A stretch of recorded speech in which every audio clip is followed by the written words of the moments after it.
واحلل عقدة من لساني يفقه قولي. اللهم ربي زدني علما، اللهم ربی زدنی علما، اللهم ربی زدنی علما. عزیزان گرامی، الله متعال سپاسگزار هستیم که به ما و شما توفیق حیات بخشید که دوباره در خدمت همدیگر قرار گرفتیم و درسای خود را پیش میبریم.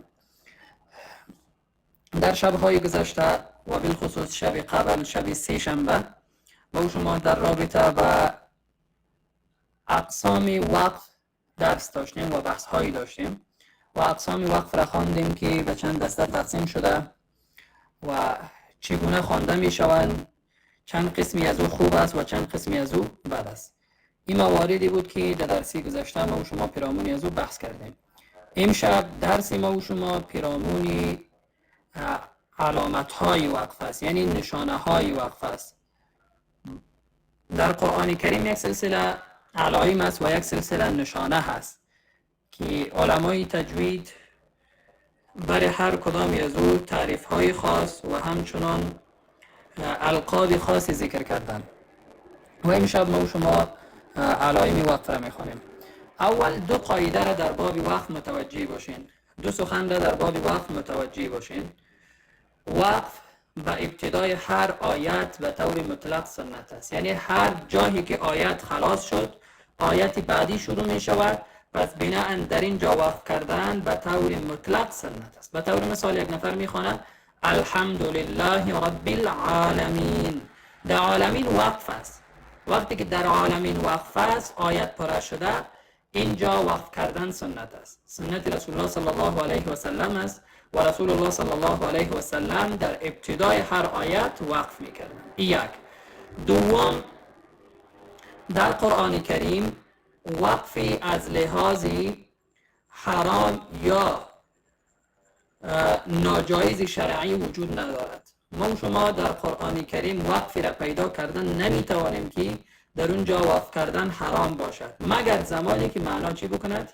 معنا تغییر بکند. زمانی که معنا تغییر کرد باز در حالت ناجایز است وقف کردن به اونجا. این دو سخن را باید که در قدم اول شما متوجه باشین. و حالا میایم بالای علامت های وقف. عزیزان گرامی، علامت یا علامات به معنای نشانه ها یا نشانه. اخی عمری از این صفحه گم شد. علامه به معنای نشانه. به طور مثال زمانی که شما میخواین به مکتب بروین، در پیش مکتب علایمی گذاشته شده، علایمی گذاشته شده که تا دیگران او را چی بکنن؟ بدانن که اینجا مکتب است. یا مثلا زمانی که شما میروین به یک دکان خوراک فروشی، در اونجا نشانه هایی گذاشته شده، در بالای از اون لوحه هست و عکسی مثلا برنج است، عکسی نوشابه باب است، عکسی خوراک باب است و شما میفهمین که در اینجا چی است؟ در اینجا دکان است و دکان هم دکان خوراک فروشی هست. یا زمانی که شما میخواین بروین به یک دکانی موترسازی، در اونجا ببینین در لوحش پرزجات موتر را چی کرده؟ پرزجات موتر را در اونجا آوردین و در اونجا نصب کردین در لوحشان. وقتی که در اونجا در لوحشان پرزجات موتر است، ما میفهمیم که اینجا چی است؟ اینجا موتر فروشی است. یا اگان تایی که بسیار شکمشان را دوست دارن، بنده شکم هستن، یعنی خیلی شکمشان را دوست دارن و میخواهند که 3 وقت کباب و چلاو بزنن، پلاو و چلاو و کباب بزنن.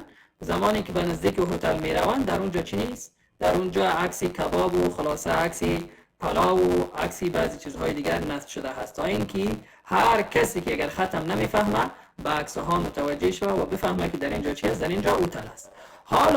حالا این مثال هایی بود که من براتون دادم به خاطر از اینکه شما بیشتر بفهمید. چرا؟ زمانی که مثال داده شود، مثال راهی رسیدن به هدف را بر انسان چی میکند؟ بر انسان آسان میسازد.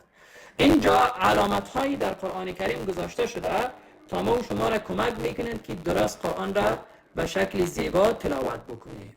اولا میم به علامه میم. زمانی که در قرآن کریم شما به علامه میم سر میخورین، بدانید که در اونجا علامه به معنای علامه لازم است، یعنی وقف لازم است. لازم است که انسان در اونجا چی بکند؟ در اونجا وقف بکند. حالا میگه علامه میم دلالت به وقف لازم میکند. به وقف چی میکند؟ به وقف لازم، یعنی ضروری، واجب. میکند. منظور از الزام در اینجا الزام شرعی نیست، یعنی الزامی نیست که از لحاظ شریعت بوده باشد یک نفر اگر وقف نکند گناهگار شود و برش گناه نوشته شود. نه، اینجا الزام از لحاظ الزامی در علم تجوید است. در علم چی است؟ در علم تجوید است. چرا؟ علما میگن به خاطر از اینکه تا قاری میان دو معنا تفکیک کند. دو معنا چی بکند؟ دو معنا تفکیک کند، مبادا موجبی یا سبب برداشتی نادرست از آیت شود. هر جایی که شما در قرآن کریم علامه میم را میبینید بدانید که در اونجا علامه به خاطر چی است؟ به خاطر لازم بودن است. به خاطر چی است؟ به خاطر لازم بودن و به خاطر واجب بودن است. به طور مثال یکی از آیات را ما براتون تلاوت میکنم و در اینجا ببینید شما که علامه میم گذاشته شده و معنای وقف لازم، یعنی لازم است، واجب است که انسان در اینجا چی بکند؟ در اینجا وقف بکند. الله متعال در آیت قرآن کریم میفرماید، در یکی از آیات قرآن کریم میفرماید، صبر بکنین که ما براتون اینجا نشان بتم دیده می شود، براتون معلوم می شود.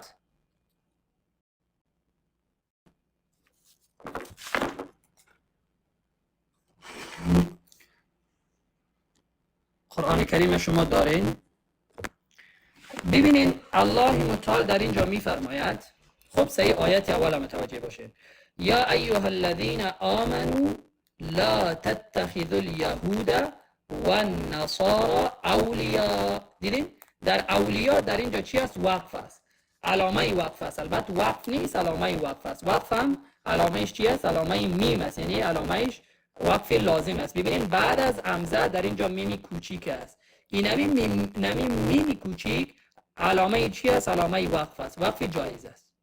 الله متعال در آیات به ما شما خطاب میکنه که ای مسلمان ها، ای کسانانی که شما ایمان آوردین، لا تتخذوا اليهود والنصارى اولیاء، شما یهود و نصارا را به دوستی نگیرین.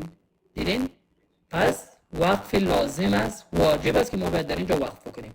بعضهم اولیاء بعض. دیدین؟ بعد از این الله متعال میگه که بعضی از یهود و نصارا اولیاء بعض، بعضشان دوستای بعضی دیگرشان هستند. وقتی که اونها دوستای بعضی دیگرشان هستند و هیچ زمانی با شما دوست نمیشن. ولن ترضى عنك اليهود ولا النصارى حتى تتبع ملتهم. الله متعال میگه که یهود و نصارا هیچگاه از شما راضی نمیشوند تا زمانی که شما پیروی از ملتشان، از آیینشان، از دینشان نکنین. پس در اینجا الله متعال به ما شما میگه که ای اهل ایمان، شما متوجه باشین که به چهار رپه یهود و نصارا بازی نخورین. متوجه باشین که به همو کاری که برای شما میتن یا در کشورهایشان زندگی میکنین، برای شما خانه میتن، دیگه میتن، شما با این بازی نخورین. چرا؟ بعضهم اولیاء بعض، بعضهم اولیاء بعض، بعض از اینها بناءً دوستای بعضی دیگرشان هستن. وقتی که دوستای بعضی دیگرشان هستن با شما هرگز اونها دوست شدن نمیتونن. به خاطر اهدافشون خانه براتون میتن، به خاطر اهدافشون براتون چی میتن؟ خانه میتن. همین خانه‌ای که براتون داده شده به خاطر از این است که اطفال شما را از دین اسلام چی بکند؟ بیرون بکند. به خاطر از این است که در مغز اطفال شما کار بکند. وقتی که به این خاطر از به این علت است، پس متوجه باشین که لا تتخذوا اليهود والنصارى اولیاء، هیچ زمان شما یهود و نصارا را به دوستی نگیرید. اینجا الله متعال میگه که کسی که یعنی به دوستی بگیرد از شما یهود و نصارا را، در حقیقت از جمله از اونها هست و الله متعال هیچگاه قوم ظالم را چی نمی کند؟ هدایت نمی کند. پس متوجه باشین که یهود و نصارا هیچ زمانی به ما شما دوست شدن نمی توانند. دیدین وقف لازم را؟ چرا؟ در اینجا اگر ما شما بخوانیم که یهود و نصارا اولیاء بعضهم اولیاء بعض، اینجا معنای اشتباه را با این چی میکند؟ این معنا با این میاد. وقتی که این معنا با این معنا آمد، پس بنا ما از آیت برداشتی درست کردن نمیتوانیم. وقتی که برداشتی درست کردن نمیتونیم، وقف در کلمه اولیاء لازم و واجب است که ما باید در اینجا چی بکنیم؟ وقف بکنیم. فهمیده شد؟ در اینجا کدام سوالی ندارین در وقف لازم؟ در وقف لازم کدام سوالی ندارین؟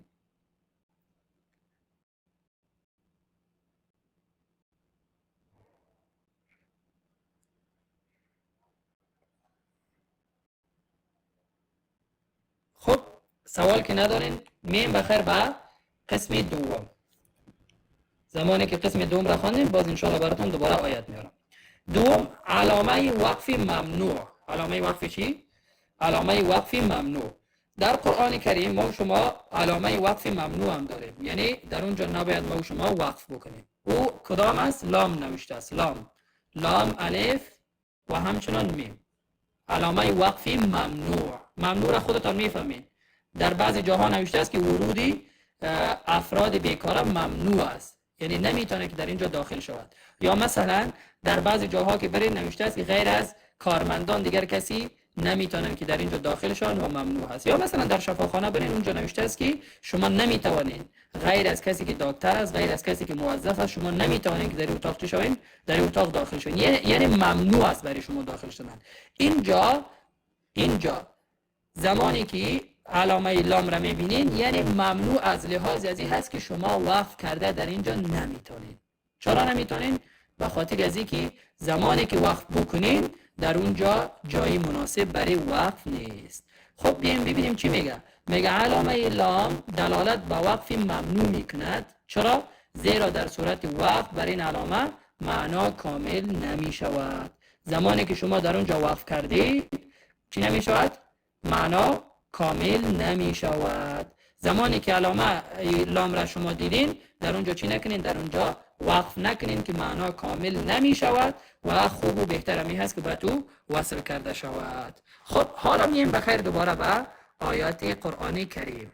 ما براتون دوباره آیات قرآن کریم میارم و شما ببینید. الله تعالی در آیات قرآن کریم می فرماید یا ایها الذین آمنوا من یرتد منكم عن دینه فسوف یأتی الله بقوم یحبهم و یحبونه. دیدین؟ در اینجا علامه چی است؟ علامه لام است. وقتی که علامه لام است در اینجا معنا کامل نمی شود. وقتی که معنا کامل نشد ما چی میکنیم؟ میریم ایره با کلمه بعدیش و یک جای میخوانیم. یا ایها الذین آمنوا من یرتد منکم عن دینه فسوف یأتی الله بقوم یحبهم و یحبونه اذلة على المؤمنین اعزة على الكافرین. در اینجا وقف میکنید. یجاهدون فی سبیل الله ولا یخافون لومة لائم.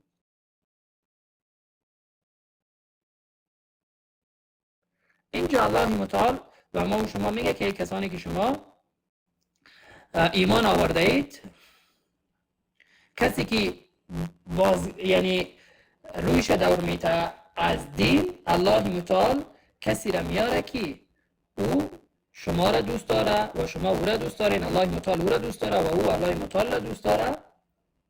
ببینن همین قسم آیت تا آخر با ما شما چی میکنه؟ با ما شما بیان میکنه این مسئله را. و بعد از اون در کلمه و یحبونه در اینجا با ما شما علامه لام را گذاشتیم که شما در علامه لام وقف نکنین. و یحبونه اذلة علی المؤمنین و یحبونه اذلة علی المؤمنین اعزة علی الکافرین. یعنی شما از این کلمه بگذارین بیاین بخیر در کجا؟ در علی الکافرین وقف بکنین. این را گفته میشه علامه لام یا علامه وقفی ممنوع، نباید در اونجا وقف کرده شود. فهمیده شد انشالله؟ همگی فهمیدن؟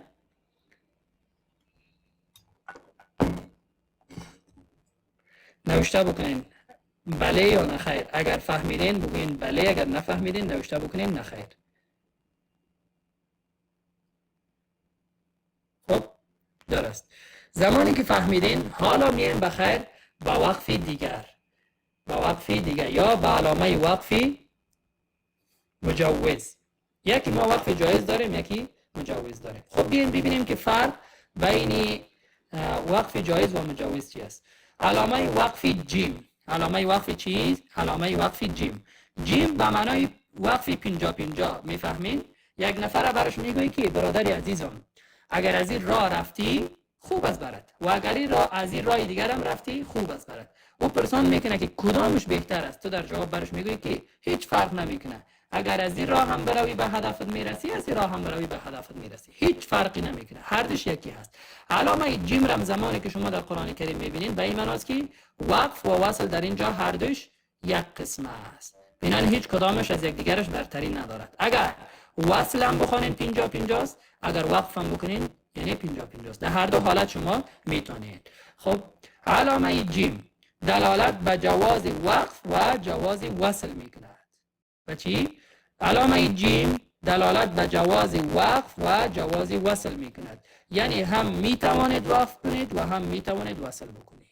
یعنی هر جایی که علامه جیم را دیدین اینجا هم میتوانید وقف بکنید و هم میتوانید که وصل بکنید، هیچ فرق نمیکنه. اگر وقف هم کردین براتون بهتر است، اگر وصل هم خواندین براتون بهتر است، کدام اشکالی ندارد. خب حالا میایم دوباره به آیت قرآنی کریم. ببینین عزیزان گرامی، در آیت بعدی یک آیه دیگر را براتون میارم تلاوت میکنم.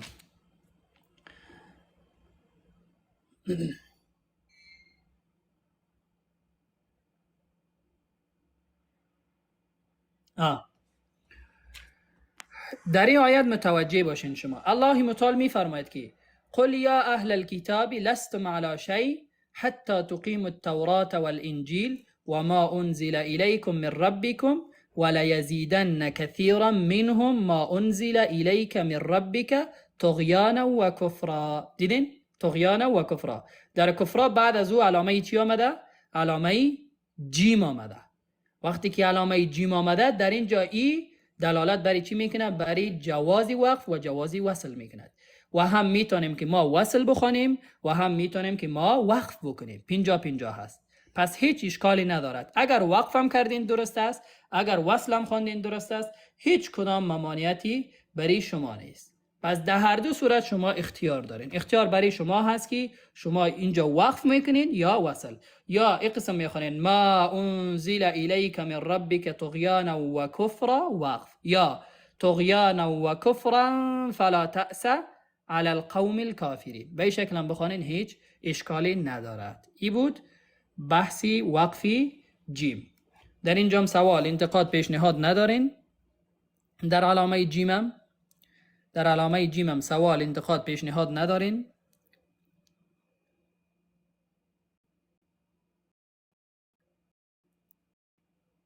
درست. خب حالا میم به علامه طا. علامه چی؟ علامه طا. علامه طا به معنای وقف جایز. به معنای وقف چیز؟ به معنای وقف جایز.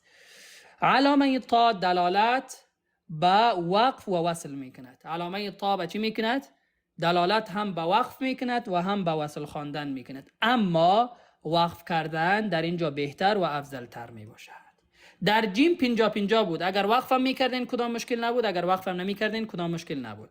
اما در طا فرقش چی است؟ طا هم علامه بری وقف کردن و بری وقف نکردن است. یعنی شما میتونین هم وقف بکنین و هم میتونین وصل بخونین. اما بهتر و خوبتر همی هست که شما در اون آیت چی بکنین، یا در اون جایی که طا است در اونجا وقف بکنین، بهتر است براتون از اینکه وصل بخونین. فهمیده شد انشالله؟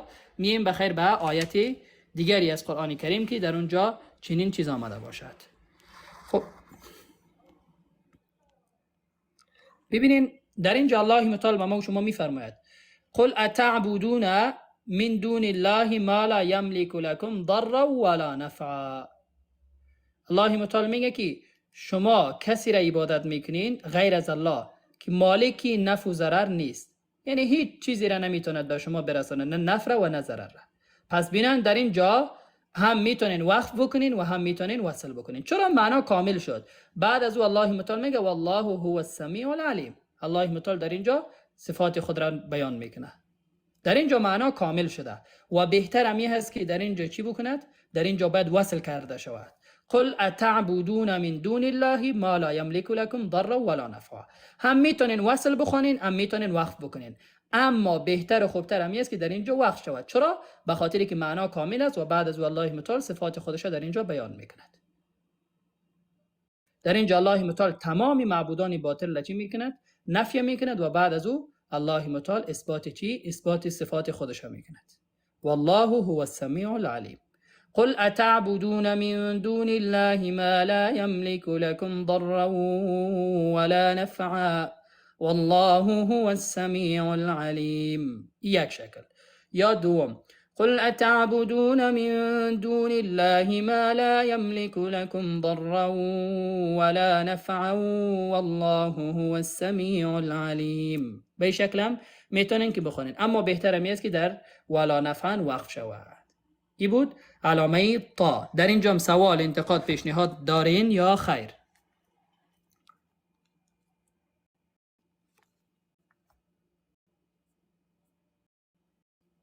درست. حالا مییم به خیر با وقف صاد و لام و یا. اگر دیده باشین در بعضی جاها یا در بعضی آیات صاد و لام و یا میاد. صاد و چی؟ صاد و لام و یا بسیار کم است. او قدر زیاد نیست نسبت به وقف تا و لام و میم، نسبت به اینها کم است در قرآن کریم میاد که ما ببینم کجایی را براتون پیدا کرده میتونم یا خیر. حوال میریم یک بار تعریف میکنیم که چی معنا.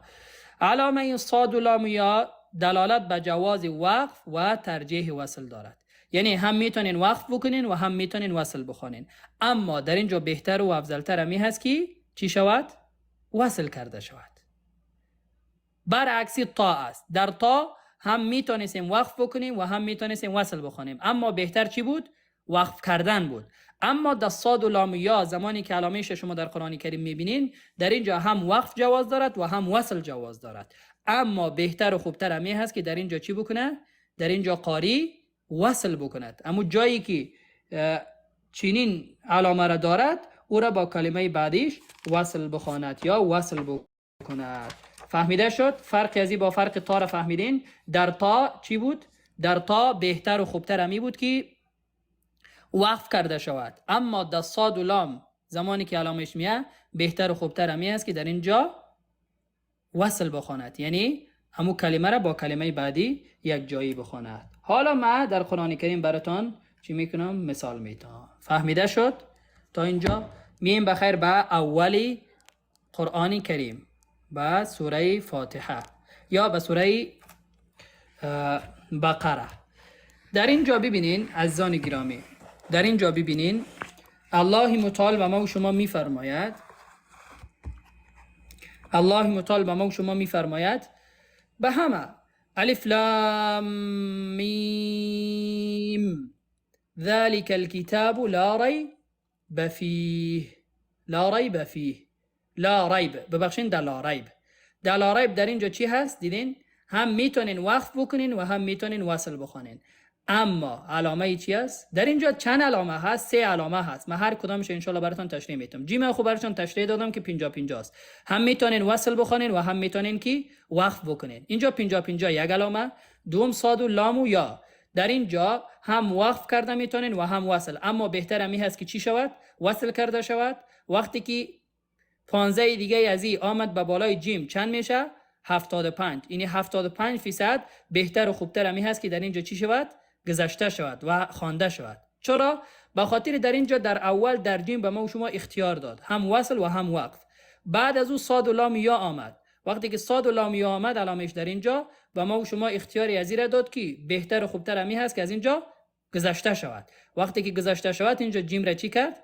جیم را ضعیف کرد. وقتی که جیم را ضعیف کرد ما چی میکنیم؟ میگذاریم. اما میتونیم که در اینجا وقف بکنیم. اما اینجا یک چیز دیگر هم فراموش نکنین که علامه معانقه هم هست. 3 نقطه هست و اینجا زمانی که 3 نقطه هست میم بخیر بالای 3 نقطه که اینجا چی مسئله هست، در اینجا ما چی بکنیم. و حالا میریم به بحثی بعدی بالای 3 نقطه. 3 نقطه اونجا علامه معانقه هست.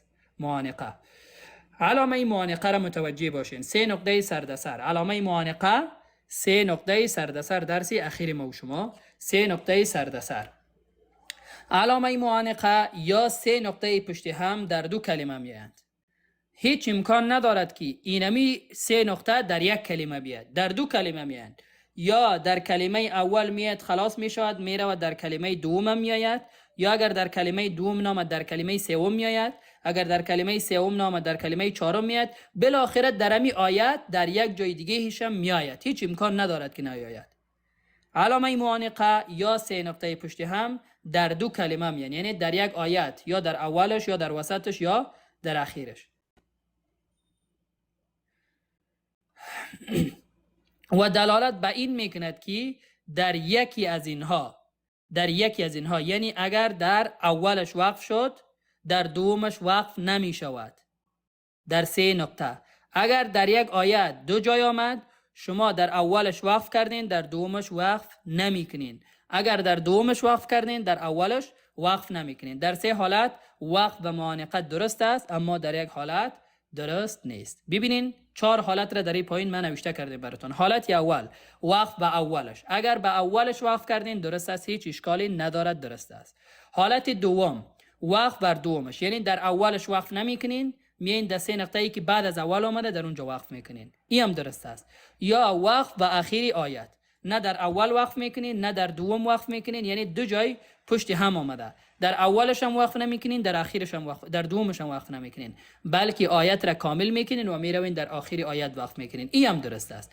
و چهارم چیزی که نادرست است، یعنی حالت چهارم جایی که نادرست است این هست که وقف به هر دوش نادرست است. یعنی یک نفر بیاید در همون جایی که سه نقطه هست در اولش هم وقف بکنه و بعد از او بره و در کلمه دومی که با سه نقطه آمده در اون هم وقف بکنه، این نادرست است، این خوب نیست. یا در اولش وقف بکو یا در دومش وقف بکو، یا ای که در هیچ کدام از اینها وقف نکردی برو در اخیرش وقف بکو. میم بخیر به دوباره به مو مثال هایی که براتون داده بودم در سوره بقره. میم بخیر دوباره با هم میخوانیم. ببینین عزیزان گرامی، معانقه را در اینجا ما گفتم که سه نقطه سردسر است که پشت هم میاد، نوشته بکنین. اینجا سه علامه هست یا خیر؟ سه علامه در اینجا آمده یا خیر؟ اما سه نقطه سردسر، سه نقطه سردسر در اینجا آمده یا خیر؟ آمده. نوشته بکنین تا بفهمم که شما دارین همین تصویره. بنابراین کسی که در کار خیر پیش قدم نمی باشه او را الله هم دوست نداره، ملائکه هم دوست نداره، انسان هم دوست نداره. شما هم در کار خیر پیش قدم باشین. ببینین در اینجا عزیزان گرامی سه نقطه هست، لا ریب، سه نقطه آمده، 1 2 3. ما گفتیم که معانقه یا همون سه نقطه سردسر هیچ امکان نداره که در یک آیت دوبار تکرار نشود. این ای آیت ذالک الکتاب لا ریب فیه هدی للمتقین یک آیت است. وقتی که یک آیت است در اینجا در لا ریب یک در آیت ببخشید در کلمه لا ریب سه نقطه سردسر آمده، بعد از او در فیه در اینجا باز سه نقطه سردسر آمده. دیدین سه نقطه سردسر دیده شد؟ سه نقطه سردسر دیدین؟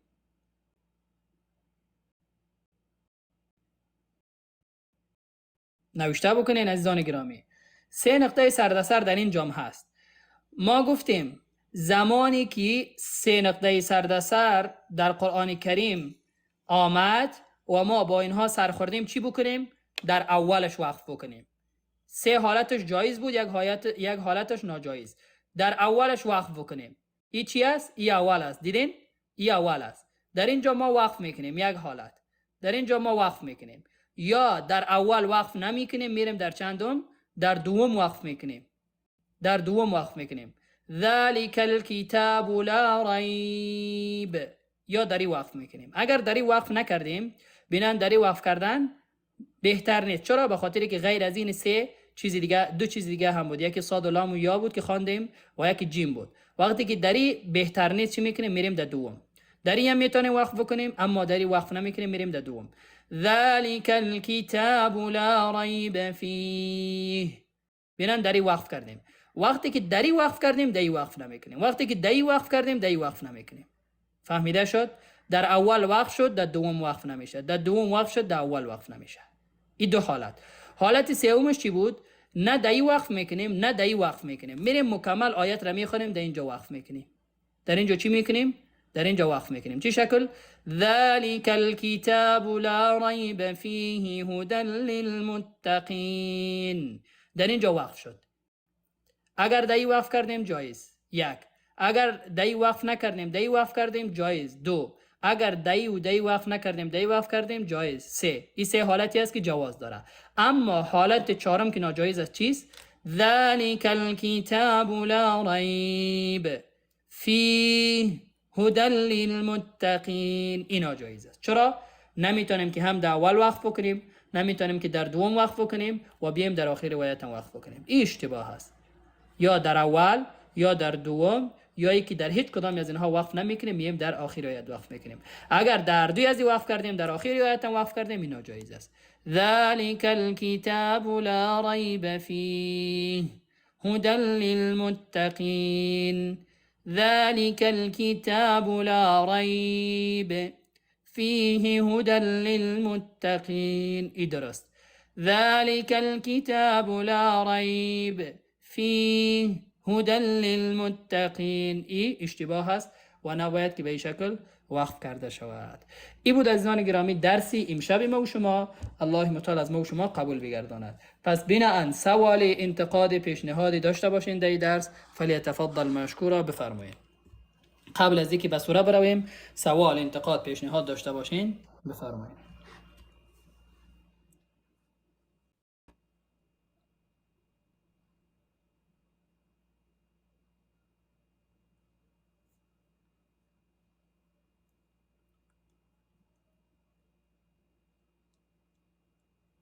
فکر کنم که اخی عمر عزیز هیچ کس سوال، پیشنهاد، انتقاد نداره. ماشاءالله همه.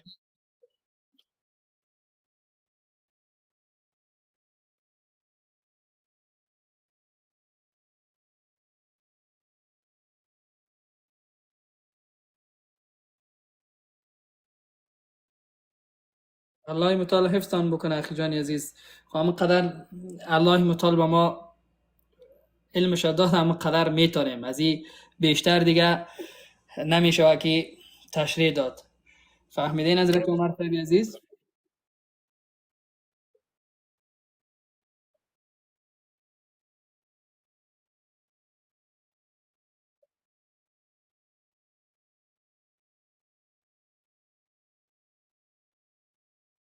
بله بله.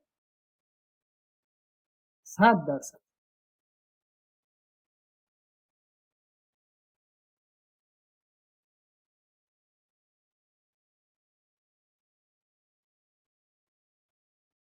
دقیقاً دقیقاً الله متعال خودش در آیات قرآن کریم میگه که، ببخشید که دروازه تق تق است، یک دقیقه.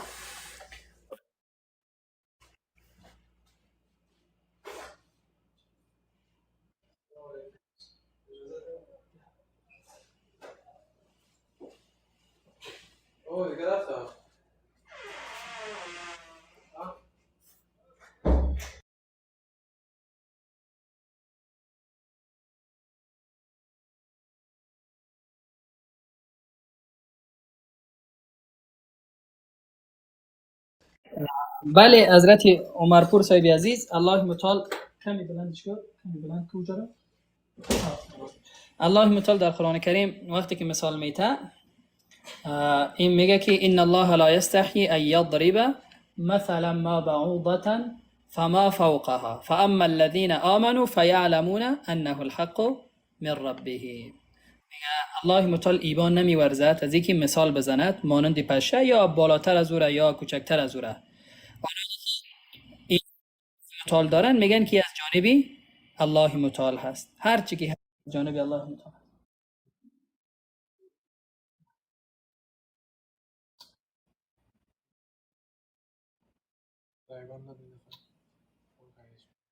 و کسایی که کافر هستن، الله متعال میگه که ما با این مثال ها، ان الله لا يستحي ان يضرب مثلا ما بعوضة فما فوقها فاما الذين آمنوا فيعلمون انه الحق من ربهم. آنانی که ایمان دارن میدانن و میفهمن که از جانب پروردگار است و این حق است. و اما الذين كفروا فيقولون ماذا اراد الله بهذا.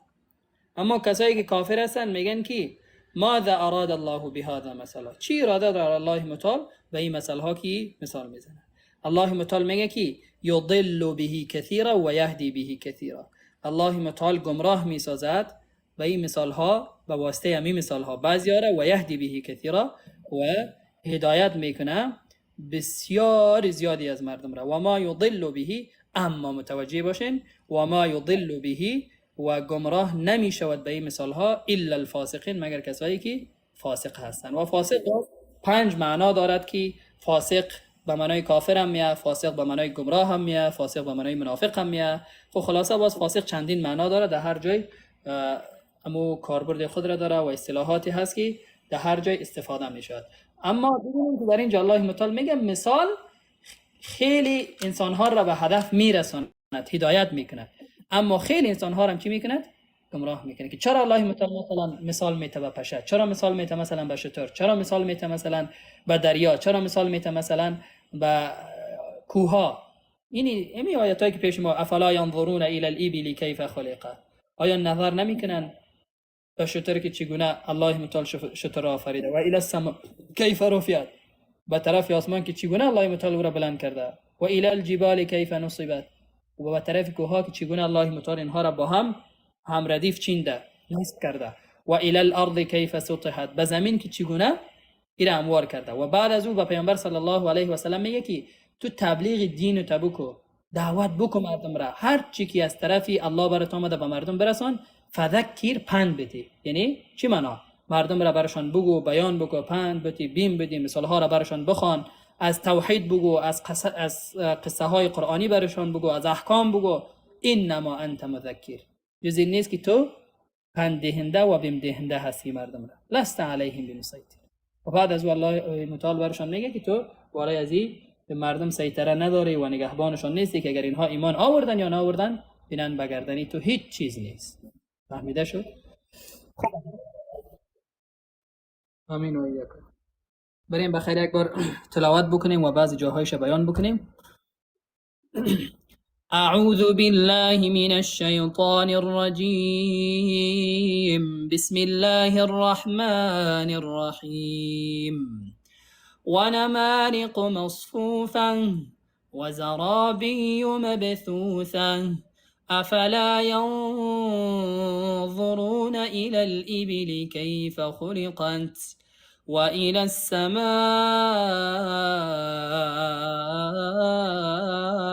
كيف رفعت وإلى الجبال كيف نصبت وإلى الأرض كيف سطحت فذكر إنما أنت مذكر لست عليهم بمسيطر إلا من تولى وكفر فيعذبه الله العذاب الأكبر إن إلينا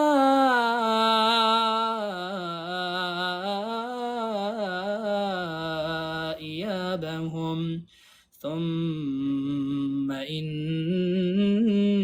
علينا حسابهم.